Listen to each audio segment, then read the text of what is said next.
शिवाजी महाराज रामदास स्वामी भेटीचा ऐतिहासिक पुरावा नाही.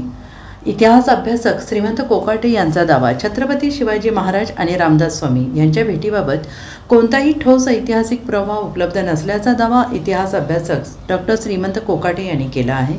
बागेश्वर बाबांनी केलेल्या वक्तव्याचा निषेध करताना त्यांनी ती विधाने अवमानकारक असल्याची टीका केली आहे. रामदास स्वामी हे शिवाजी महाराजांचे गुरु किंवा मार्गदर्शक नव्हते. तसेच महाराज आणि त्यांचा थेट संबंध जोडणे चुकीचे असल्याचं कोकाटे यांनी स्पष्ट केलं आहे. शिवाजी महाराज हे समतावादी आणि प्रगत विचारांचे होते, स्त्रियांचा सन्मान करणारे होते असंही त्यांनी नमूद केले. दरम्यान या वक्तव्यावरून कोकाटे यांनी तीव्र निषेध नोंदवला आहे.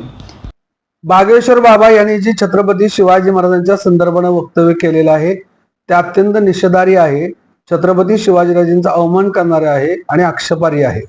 कारण मुळात रामदास हा काही छत्रपती शिवाजीराजांचा गुरु, मार्गदर्शक, शिक्षक नव्हता.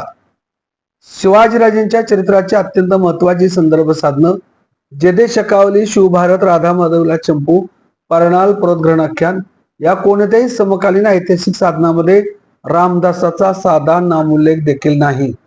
तो शिवाजीराजांचा गुरु, मार्गदर्शक, प्रेरणा देखील नव्हता. शिवाजी महाराज त्याला ओळखत नव्हते.